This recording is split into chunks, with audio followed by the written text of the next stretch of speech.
মত্ত অবস্থায় খোদ উর্দিধারী বেপরোয়া গতিতে পুলিশের গাড়ি। হরিয়ানার পালওয়ালে 3 শিশুকে ধাক্কা পুলিশ কর্মীর গাড়ি। ঘটনাস্থলেই পিষে মৃত্যু হলো দুজনের। নিহত 2 শিশুর বয়স 5 এবং 7 বছর। আরেকজনের অবস্থাও আশঙ্কাজনক। পালাতে গেলেই ওই পুলিশ কর্মীকে ধাওয়া করে পাকড়াও করে স্থানীয় বাসিন্দারা। পুলিশ সূত্রে খবর, ঘটনাস্থল থেকেই গ্রেফতার করা হয়েছে হরিয়ানা পুলিশের অভিযুক্ত ওই হেড কনস্টেবলকে। তার নাম নরেন্দ্র কুমার। বেটিং অ্যাপ মামলায় অভিনেত্রী এবং তৃণমূলের প্রাক্তন সাংসদ মিমি চক্রবর্তীকে প্রায় 9 ঘন্টা ধরে জিজ্ঞাসাবাদ করল এনফোর্সমেন্ট ডিরেক্টরেট। আজ ডেকে পাঠানো হয়েছে অভিনেতা অঙ্কুশ হাজরা এবং উর্বশী রাউতেলাকে। সূত্রের দাবি, গোয়েন্দারা জানতে চাইছেন বেটিং অ্যাপ বেআইনি জেনেও কেন তারকারা তার প্রচার করেছিলেন আর তার জন্য কত টাকা পেয়েছিলেন তারা। মিমি চক্রবর্তী, অঙ্কুশ হাজরা এবং উর্বশী রাউতেলা সোমবারই প্রাক্তন তৃণমূল সাংসদ মিমি চক্রবর্তীকে প্রায় 9 ঘন্টা ধরে ম্যারাথন জিজ্ঞাসাবাদ করল এনফোর্সমেন্ট ডিরেক্টরেট। সোমবার সকাল 10:50 নাগাদ নথিপত্র এবং আইনজীবীকে নিয়ে দিল্লিতে এনফোর্সমেন্ট ডিরেক্টরেটের অফিসে পৌঁছে যান প্রাক্তন তৃণমূল সাংসদ এবং অভিনেত্রী মিমি চক্রবর্তী। সকাল 11টা নাগাদ মিমি চক্রবর্তীকে জিজ্ঞাসাবাদ করা হয়। রাত 8টা নাগাদ ইডি অফিস থেকে বেরোন তিনি। প্রায় 9 ঘন্টা ধরে চলে জিজ্ঞাসাবাদ। কিছু ডকুমেন্টসগুলো ইডি তাকে বলেছিল আনতে, তার মধ্যে তার যে ব্যাংকের স্টেটমেন্টগুলো রয়েছে গত কয়েক বছরের, এবং ইনকাম ট্যাক্সের রিটার্নস তিনি যে ফাইল করেছেন সেটা নিয়ে, এবং কখন এগ্রিমেন্ট সই করা হয়েছিল এই বেটিং অ্যাপ কোম্পানিগুলোর থেকে, শর্তগুলো কী ছিল, সেসব যে লিখিতভাবে যে ডকুমেন্টসগুলো তার কাছে রয়েছে সেসব নিয়ে আসতে তাকে বলা হয়েছিল, সেটা তিনি নিয়ে এসেছেন। শুধু অবশ্য মিমি চক্রবর্তী নয়, এই একই মামলায় ইডির নজরে রয়েছেন অভিনেতা অঙ্কুশ হাজরা। মঙ্গলবার তাঁকে সল্টলেকের সিজিও কমপ্লেক্সে ডাকা হয়েছে। অভিনেত্রী উর্বশী রাউতেলাকেও এই মামলায় জিজ্ঞাসাবাদের জন্য মঙ্গলবার তলব করেছে ইডি। ইডি সূত্রে দাবি, এই বেটিং অ্যাপের মাধ্যমে টাকা নয়ছয় হয়েছে এবং বিদেশে গেছে।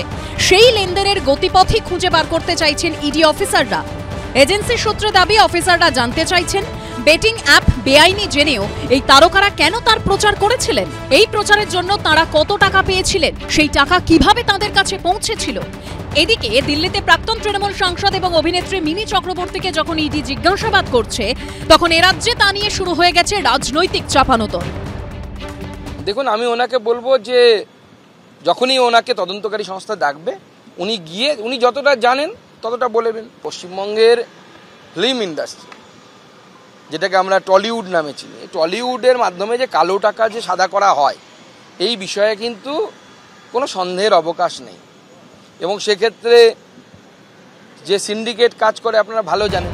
অন্যদিকে তৃণমূল আবার একটি ছবির প্রসঙ্গ টেনে ইডিকে কটাক্ষ ছুড়ে দিয়েছে। মিমি চক্রবর্তীকে ইডির তলব যেটা, এটা তো আইনের বিষয়, আইনের পথে চলবে। এই সময় হঠাৎ এই সিবিআই ইডি এদের ব্যবহার করে এইভাবে ডেকে পাঠানো, তো আমার তো আবার অন্যরকম একটা মনে হচ্ছে যে রক্তবীজ 2 এর তো প্রমোশন চলছে। তা রক্তবীজ 2 মিমি হচ্ছে নায়িকা, অঙ্কুশ হচ্ছে ভিলেন, তো এ তো শিবপ্রসাদ, ওদের তো উচিত প্রিমিয়ারে ইডিকে আমন্ত্রণ জানানো। এর আগে এই বেটিং অ্যাপ কাণ্ডের তদন্তে প্রাক্তন ভারতীয় ক্রিকেটার শিখর ধাওয়ান এবং সুরেশ রায়নাকেও জিজ্ঞাসাবাদ করেছিল ইডি। সোমবার মিমি চক্রবর্তীকে প্রায় 9 ঘন্টা ধরে জিজ্ঞাসাবাদ করল ইডি। এ বিষয়ে প্রতিক্রিয়ার জন্য মিমি চক্রবর্তীর সঙ্গে যোগাযোগের চেষ্টা হলেও তিনি ফোন ধরেননি, মেসেজেরও উত্তর দেননি। অঙ্কুশ হাজরাও ইডির তরফ নিয়ে কিছু বলতে চাননি। বিজেন্দ্র সিংহ, উজ্জ্বল মুখোপাধ্যায় ও আশাবুল হোসেনের রিপোর্ট, এবিপি আনন্দ।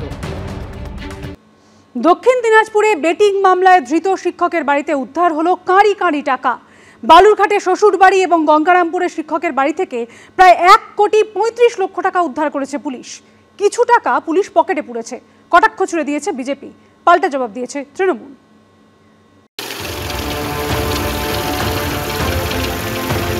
বেটিং চক্রের মাস্টারমাইন্ড স্কুল শিক্ষক।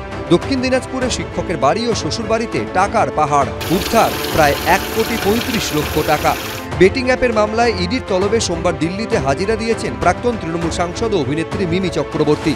অভিনেত্রী উর্বশী রাউতেলা ও অভিনেতা অঙ্কুশ হাজরাকেও তলব করেছে এনফোর্সমেন্ট ডিরেক্টরেট। এরই মধ্যে দক্ষিণ দিনাজপুরে বেটিং মামলায় গ্রেফতার হওয়া শিক্ষকের বাড়িতে উদ্ধার হলো কাঁড়ি টাকা। বেটিং চক্রে জড়িত থাকার অভিযোগে এর আগে গঙ্গারামপুর থেকে পিন্টু ঘোষ নামে এক ব্যক্তিকে গ্রেফতার করা হয়। সূত্রের খবর, তাকে জেরা করে বিশাল দাস ও অপূর্ব সরকারের হদিশ মেলে। শুক্রবার গ্যাংটক থেকে দুজনকে গ্রেফতার করে পুলিশ। অপূর্ব সরকার গঙ্গারামপুরের নয়াবাজার হাই স্কুলের বিজ্ঞানের শিক্ষক। রবিবার তাকে সঙ্গে নিয়ে বালুরঘাটের শ্বশুর বাড়িতে হানা দেয় পুলিশ।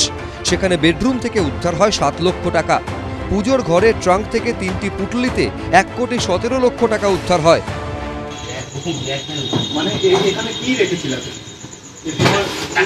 টাকা রেখেছে না? এই টাকাটা কোথায় থেকে পেয়েছে?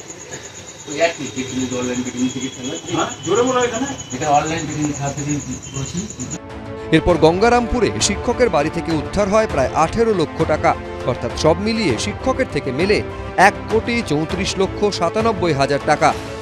কিছু এভিডেন্স, কিছু স্টেটমেন্ট পেয়েছি কি ওরা মানে এই গ্যাম্বলিং থেকে কিছু ইলিসিট মানি যে আনলফুল গেইন ওরা করেছে ওটা কোনো একটা জায়গায় রাখেছে। মানে ওই অপূর্ব সরকারের ইনলজের বাড়ি থেকে অ্যারাউন্ড 1.17 করোড় টাকা সিজ হয়েছে। মানে টোটাল অ্যামাউন্ট হচ্ছে 1,17,97,000। এটা ওর ইনলজের বাড়ি থেকে সিজ হয়েছে। তারপরে 17 লাখ টাকা ওর নিজের বাড়ি থেকে গঙ্গারামপুরে সিজ হয়েছে। কি করেছিলেন? আমাদের লোটো খেলার যে ইয়া হলো একটা ডে হয়েছিল, সেখানে কিন্তু ঘোষকে অ্যারেস্ট করেছিল। সেই কারণে আপনি কি চালাতে অবৈধ কোনো কি অভিযোগ তুলেছে পুলিশ আপনার বিরুদ্ধে? পুলিশ এরকম করেছে যে তুমি এর সঙ্গে যুক্ত আছো। আপনি যুক্ত রয়েছেন এর সঙ্গে? শিক্ষকের বাড়িতে টাকা উদ্ধার ঘিরে শুরু হয়েছে রাজনৈতিক চাপানুতোর। তার শ্বশুর বাড়ি থেকে 1,25,00,000 টাকা নাকি উদ্ধার হয়েছে। আমি আবার শুনেছিলাম যে টাকার পরিমাণটা নাকি আরো একটু বেশি, পুলিশ নাকি কমিয়ে দেখাচ্ছে। আপনারা খোঁজ নিয়ে দেখুন, জানি না সত্যি না মিথ্যে। কিছু টাকা তারা নাকি পকেটে ঢুকিয়ে নিয়েছে, আমার কাছে এরকম খবর আছে। দেখুন, একটা ভেগ অ্যালিগেশনের কথার মধ্যে উনি যে উক্তিটা করেছেন তার মধ্যে একটা ভেগ অ্যালিগেশন আছে। যাদের প্রতি উনি ইঙ্গিত করুন না কেন, ওনার যদি সেরকম কোনো তথ্য প্রমাণ ওনার কাছে থেকে থাকে তাহলে উনি সুনির্দিষ্টভাবে তাদের বিরুদ্ধে অভিযোগ করুন, তারা তার জবাব দেবে বা তার মোকাবেলা করবে। আদালতের বিচার্য বিষয়। সুতরাং এগুলো আগাম এরকম ভেগ একটা অ্যালিগেশন করা, আমার মনে হয় একটা সাংসদ, সর্বোপরি তিনি একজন অধ্যাপক, তার মুখ থেকে সব অভিযোগ মানায় না। বেটিং চক্রে আরও কেউ জড়িত কিনা ধৃতদের জেরা করে তা জানার চেষ্টা করছে পুলিশ। মুন্না অগ্রওয়াল, চঞ্চল মজুমদার, উজ্জ্বল মুখোপাধ্যায়, এবিপি আনন্দ, দক্ষিণ দিনাজপুর। বন্তারার কাজকর্মে কোনো অনিয়ম খুঁজে পায়নি তদন্তকারী দল। ক্লিন চিট দিয়ে এই কথা বলল সুপ্রিম কোর্ট। বিচারপতিরা বলেন, কিছু ভালো কাজও হতে দিন এবং তাতে খুশি হন। আমাদের দেশে এমন অনেক কিছু আছে যা নিয়ে আমরা গর্ব করতে পারি, আর তা নিয়ে অযথা বিতর্ক করা উচিত নয়। ভান্তারাকে ক্লিন চিট দিল সুপ্রিম কোর্ট। ভান্তারার কাজকর্মে কোনো অনিয়ম খুঁজে পায়নি তদন্তকারী দল। সুপ্রিম কোর্ট তার নির্দেশে জানিয়েছে, এরপর এই ধরনের আর কোনো অভিযোগ তোলার অনুমতি দেওয়া যাবে না। সুপ্রিম কোর্টের বিচারপতি পঙ্কজ মিথল এবং বিচারপতি প্রসন্ন বরালের বেঞ্চ মামলাকারীর উদ্দেশ্যে পরামর্শের সুরে বলে, কিছু ভালো কাজও হতে দিন এবং তাতে খুশি হন। আমাদের দেশে এমন অনেক কিছু আছে যা নিয়ে আমরা গর্ব করতে পারি, তা নিয়ে অযথা বিতর্ক করা উচিত নয়।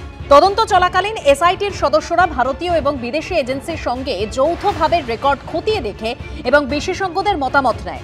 তারপর এসআইটির রিপোর্টে স্পষ্ট বলা হয়, ভান্তারায় বন্যপ্রাণী সংরক্ষণ বা অন্য কোনো আইন লঙ্ঘন করা হয়নি।